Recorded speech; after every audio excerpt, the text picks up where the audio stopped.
할렐루야. 네, 오늘 참 비가 많이 오는데 평안하셨습니까?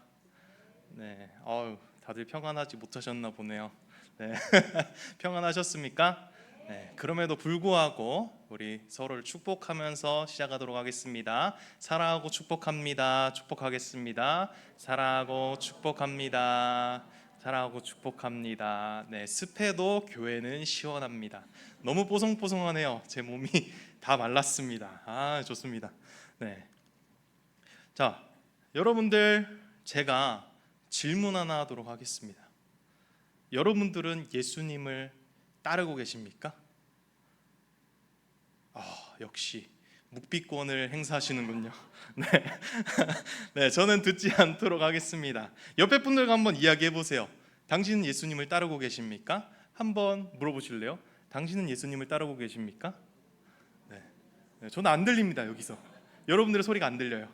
마음껏 한번 네, 여쭤보세요. 뭐라고 하십니까? 잘 따르고 계시대요? 네. 잘 따르고 계시면 정말 다행입니다. 그런데 여러분, 누구나 예수님을 따를 수는 있어요.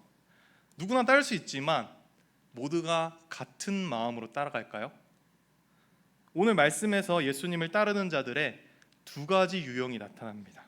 잘 들어보시면서 나는 어떤 유형인가 한번 점검해 보시기 바랍니다. 오늘 말씀은 예수님께서 이제 공생애를 시작하셨을 때 그때의 장면을 보여주고 계십니다. 공생의 시작은 어디서부터였을까요? 예수님께서 세례 요한에게 세례를 받고 하늘에서 성령이 비둘기같이 임하였을 때부터 시작이 되었습니다. 그리고 예수님께서는 바로 어디로 가셨죠? 성령에 이끌려서 광야로 가셨죠. 거기서 예수님은 40일 동안 금식하시고 마귀의 시험을 받으셨습니다. 예수님은 마귀의 모든 시험을 인간으로서 하나님의 말씀을 잘 의지해서 이겨 나가셨습니다. 이후에 예수님은 요한이 잡혔다는 사실을 들으셨어요. 그리고 갈릴리로 가셨습니다. 스불론과 납달리 지경 해변에 있는 가버나움으로 가셨어요. 지도 한번 보여주시면요. 네, 저번에 제가 지도 준비를 못했는데 오늘 준비했습니다. 가버나움은 저기 보이시는 대로 저기 가버나움 갈릴리 호수 바로 옆에 있죠. 근데 저기가 갈릴리 호수 북쪽입니다. 이 부분은 이방 땅인 오른쪽에 시리아라고 보이시나요? 미세하게 시리아라고 나타나 있는데요. 그 시리아와 아주 근접해 있는 곳이었습니다. 그래서 이곳은 이방인들의 유입이 정말 많은 곳이었어요. 그러니까 이스라엘 사람들은 이렇게 이방인들의 유입이 많았던 그 갈릴리를 이방의 땅이라고 정의를 하고 있었습니다. 정통 유대인이 아니라는 거죠. 아무튼 이 갈릴리에서 예수님은 말씀에 적힌 대로 행하시고 회개를 선포하셨습니다. 그리고 예수님께서는 이렇게 말씀을 전하시면서 갈릴리 호수를 쫙 걸어가고 계셨어요. 이 호숫가는 게네사렛 호수였습니다. 이 호숫가에는 어부들이 있었어요. 그 사람들은 각자의 구역에서 물고기를 잡고 있었습니다. 또는 그물도 손질하고 있었어요. 예수님은 먼저 그물을 던지는 그 어부들에게 말씀을 하셨어요. 나를 따라오라. 내가 너희를 사람 낚는 어부가 되게 하리라. 익숙한 말씀이죠. 그런데 그물을 던지는 그 어부들이 듣기에는 어이가 없는 말입니다. 생업을 포기하고 따라오라는 거예요. 세상에 어떤 사람이 따라갑니까? 그것도 처음 보는 사람, 그것도 별 볼 일 없는 사람이 본인 보고 따라오라고 하는데 누가 따라가냐고요. 그리고 물고기가 아니라 사람을 낚는 어부가 되게 한대요. 정말 누가 갈지 제가 생각해 봤을 때 뭐야 저 이상한 사람, 왜 저기 와서 이렇게 행패 부리지? 왜 진상이야? 하면서 그랬을 것 같습니다. 그런데 오늘 말씀에서 보면은 이 어부들은 따라갔다는 것입니다. 그것도 그물을 버려두고 따라갔어요. 그들에게 가장 소중했던 그 그물을 버려두고 따라갔다는 것입니다. 예수님께서는 더 가시다가 그 배에서 그물을 이렇게 깁고 있었던 어부들을 발견해요.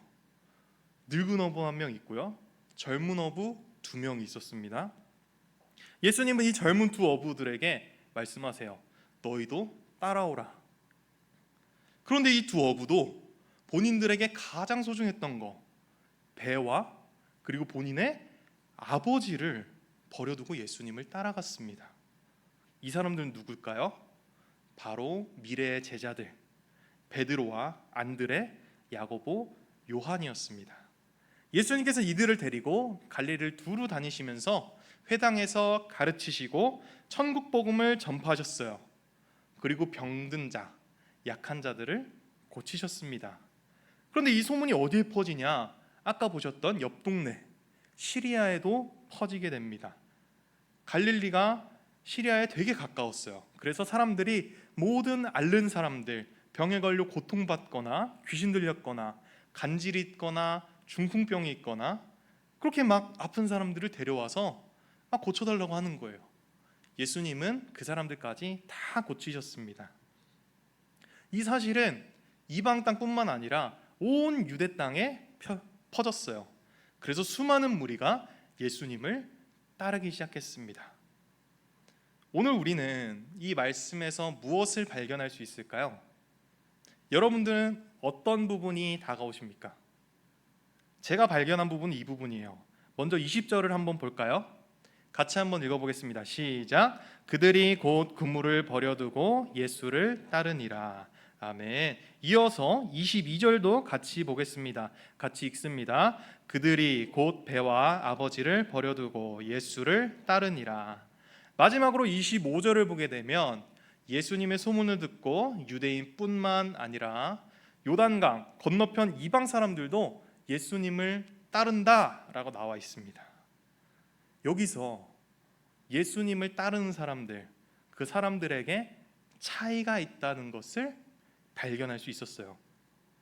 먼저 앞에서 예수님의 제자들은 무엇인가를 버려두고 왔습니다. 무엇이었죠? 그물, 배, 그리고 아버지. 쉽게 통틀어서 이렇게 이야기했지만 당시 그들에게 정말 소중한 거, 정말 중요한 것들이라는 거죠. 베드로와 안드레, 그들은 물고기를 잡아서 생활하던 사람이었어요. 세상을 살아가기 위한 수단, 물고기를 잡기 위해서 그 그물은 정말로 소중한 거죠. 야고보와 요한도 마찬가지였습니다. 어부였던 그들에게 중요한 거, 배가 있어야 나가서 물고기를 잡죠. 배가 없다면 어업을 할 수가 없습니다. 그리고 그들에게는 아버지도 있었어요. 아버지 역시 어부였고 아버지를 돕는다는 거 얼마나 소중한 일일까요? 당시에 일꾼이 모자라던 시절에 아버지를 도와서 어업을 한다는 거, 그들에게 정말 소중한 거였을 겁니다. 그들에게 있어서 유일한 생계수단, 그리고 가족, 그들에게 가장 소중한 것을 버려두고 그들은 예수님을 따라간 거죠. 그런데 이와는 반대의 사람들이 보입니다. 누굴까요? 수많은 무리가 보입니다. 이 사람들은 예수님의 기적을 보고서 따르는 사람들이었어요. 그들도 앞서 봤던 제자들처럼 예수님을 따라가긴 합니다. 그런데 제자들과 차이점이 있죠. 그게 무엇이죠?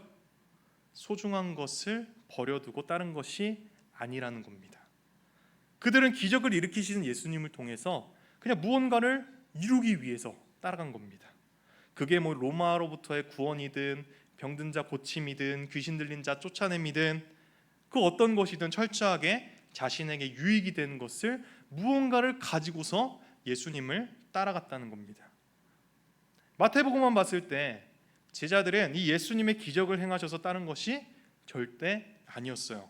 뭔가 대단하신 약속도 한 게 아닙니다. 고작 해봤자 너희를 사람 낚는 어부가 되게 하리라. 이 무슨 말도 안 되는 소리예요. 이 말도 안 되는 소리를 듣고도 그들은 그들이 소중하게 여기던 것을 버려두고 예수님을 따랐다는 겁니다.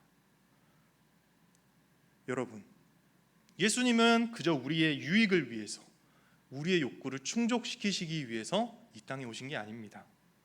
우리는 자꾸만 우리 안에 있는 그 프레임에 예수님을 가두죠. 아주 큰 실수입니다. 내가 생각하는 신은 이래야 돼. 나에게 좋은 직장을 주고 좋은 집을 주고 더 나은 삶을 살게 해주고 더 좋은 사람들을 만나서 즐겁고 풍성한 삶을 주어야 돼. 모두 우리의 착각입니다. 예수님은 고작 그것을 위해서 오신 분이 아닙니다. 우리의 욕구를 채워주셔서 이 세상에서 우리가 소중히 여기는 그것들을 지키기 위해서 이 땅 가운데 오신 게 아니라는 겁니다.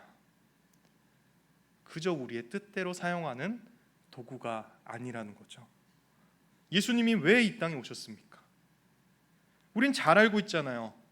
세상의 것보다, 그 어떤 것보다 큰 축복, 큰 은혜, 우리를 죄에서 구원하시는, 그리고 영원한 생명을 선물로 주신 그 크신 은혜와 사랑을 주시기 위해서 이 땅 가운데 오셨잖아요.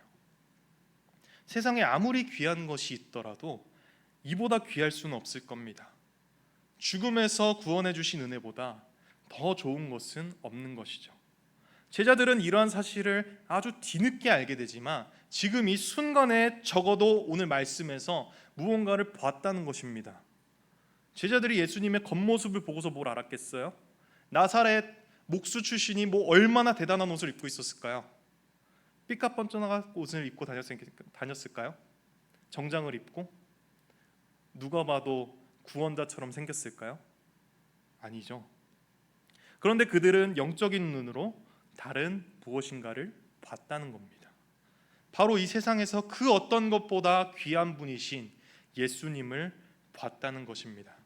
그러니까 세상의 소중한 것들을 다 버리고 예수님을 따를 수 있었겠죠. 이와는 반대로 예수님을 따르는 수많은 무리들은 어땠을까요? 적어도 그들은 세상의 소중한 것을 버리고 예수님을 따르진 않았습니다. 그래도 예수님은 뒤따를 수 있었죠. 그리고 예수님께서 주시는 은혜, 오병이어부터 시작해서 그 은혜들을 다 받을 수는 있었어요. 그런데 그들은 영적인 눈으로 예수님을 본 게 아니라 그저 육적인 눈으로 예수님을 바라봤습니다. 그들에게 예수님은 그저 기적을 일으키는 선지자였으며 그들의 욕구를 채워주는 그냥 일반적인 사람에 불과했습니다. 그러면 우리는 어떤가요? 지금 교회를 다니면서 우리도 하나님께서 주신 은혜를 체험하며 살아갑니다. 하나님께서 우리의 직장과 자녀들을 책임져 주시죠. 풍성한 은혜를 부어주십니다. 그런데 정작 우리는 영적인 눈으로 예수님을 바라보고 있습니까? 아니면 육적인 눈으로 바라봤을 때 그저 세상의 그 기준에 합당한 기적만을 일으키시는 그저 한 명의 우리의 프레임 속에 가둔 신으로 보고 있습니까? 우리가 세상에 더욱 잘 살기 위해서, 성공해서 편안한 삶을 누리기 위해서 그저 내 만족을 채우기 위해서 하나님을 하나의 도구로만 생각하지 않고 있냐 이거죠. 과연 우리는 우리의 소중한 것을 버리고 예수님을 따르고 있습니까? 오늘 말씀에서 하나님께서는 하나님의 끝없는 사랑, 보이지 않지만 분명하게 우리에게 주신 그 크신 은혜를 주신 분, 바로 귀하신 예수님을 영적인 눈으로 보면서 따르라고 말씀하십니다. 그리고 우리가 세상에서 소중히 여기는 것보다 예수님을 더 소중히 여기라고, 내가 주인 삼은 거 다 버려두고 예수님의 더 따르라고 말씀하고 계십니다. 그 무엇도 예수님보다 귀할 수 없습니다. 바로 이것이 하나님의 자녀로서 예수님을 따르는 자의 모습입니다. 세상의 것보다 더 귀하신 예수님을 바라보고 우리가 주인 삼은 것 다 내려놓고 우리의 주인 되신 예수님만을 따라가는 저와 여러분 되시기를 간절히 소망합니다. 우리 다 같이 찬양하겠습니다.